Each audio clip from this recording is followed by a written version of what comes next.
Most a magyar nyelvről lesz szó, amit pontosabban úgy fogalmazhatunk meg, hogy a ma magyarnak nevezett nyelvről. Ugyanis, mint ahogy Darai Lajos pontosan megfogalmazta, mi már akkor is ezt a nyelvet beszéltük, amikor azt még nem nevezték magyarnak. Azt jelentem én most ki, nem először, és nem én vagyok az első, hogy a magyar nyelv, ősnyelv, ha csak nem az ősnyelv. Azóta létezik, amióta ember. Ezt a nyelvet nevezik ragozó nyelvnek. Mit jelent a ragozás? Az, hogy épp szavakat teszegetünk egymás után, és azzal úgy fejezzük ki a gondolatainkat. Kis ágak keletkeznek így egy-egy gyökre épülve, és ez végtelenségig burjázik, ezért egyszerűen meg sem mondható, hogy hány magyar szó van, mert annyi tudunk teremteni, és ez pontosan ugyanolyan szerkezet, mint például a fa. Tehát van a nagy törzs, abból ágak, az ágakból vékonyabb ágak, még kisebb ágak, azokból megint kisebb ágak nőnek ki. A szavak teremtésével fraktál, tehát szerkezetet hozunk létre, mint a fa, az érrendszer, stb. Ez pedig a természet egyetlen lehetősége, hogy összefüggő szerves szerkezetet hozzon létre. Tehát ez a nyelv, amit mi beszélünk, ez a természet teremtette nyelv, mondhatjuk úgy is, hogy Isten által teremtett nyelv. Nincs más lehetőség alapesetben. Ha a természetből fakad valami, akkor is szerves egész, akkor csak is ilyen nyelv lehet. Központi alapgondolat az egy fogalma. És ebből ágaznak le alapgyökök, ami nagyon érdekes, hogy mindegyik alapvetően mást jelent. A megfigyelhető világegyetem egészen más jellegű változásait jelzik az alapgyökök, és ezek együtt kiadják a teljeset, ami lehetséges. És ez nem sok, 10-nél mindenképpen kevesebb ilyen alapgyökünk van, és ez mind kép. Hogy pontosan mondjam, ősgyök, a magahangzók nem számítanak, az alapgyöknél bármilyen magahangzó lehetséges, mert épp azért nevezzük máshol hangzónak, mert valami még elhangzik mellette. Ez annyit jelent, hogy fed, takar. Na most, hát kinézünk télen, szép fehér a vidék, mit mondunk rá? Hó.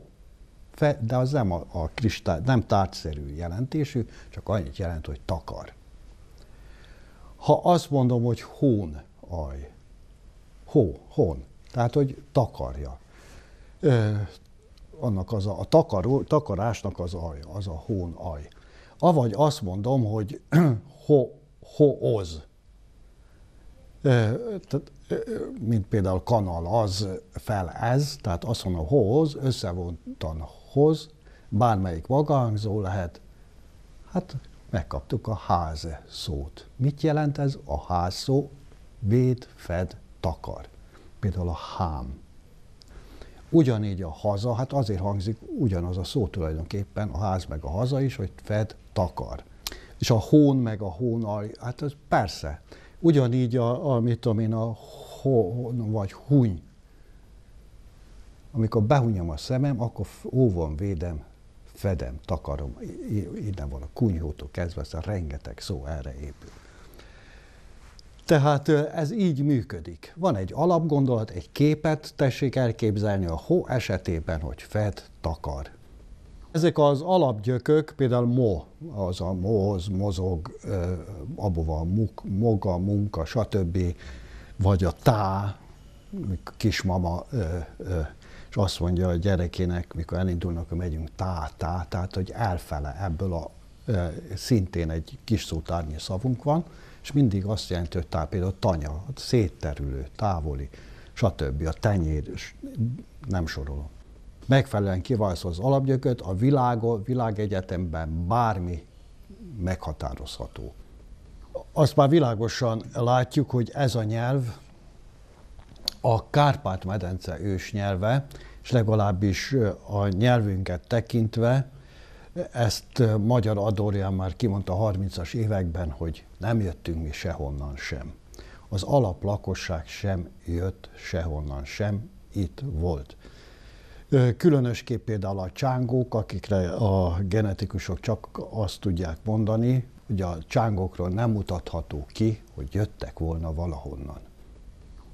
Most Európánál maradva mindenki ugyanazt a nyelvet beszélte. De ugyanígy a szkíta, hun, nagyon sok írásemlék maradt fenn szkitáktól is, amikről a nagy közönség nem tud, tehát teljesen világos, hogy valamelyik tájnyelvét beszéltek annak, amit ma magyarnak nevezünk. A mai európai nyelvek nem régiek. Nem régen önállósodtak. Hát az angol. Bármelyik 1200-1300 évvel ezelőtt, amit ma angolnak, amit ma németnek, amit ma franciának, stb. Nevezünk, nem volt. Valami más volt.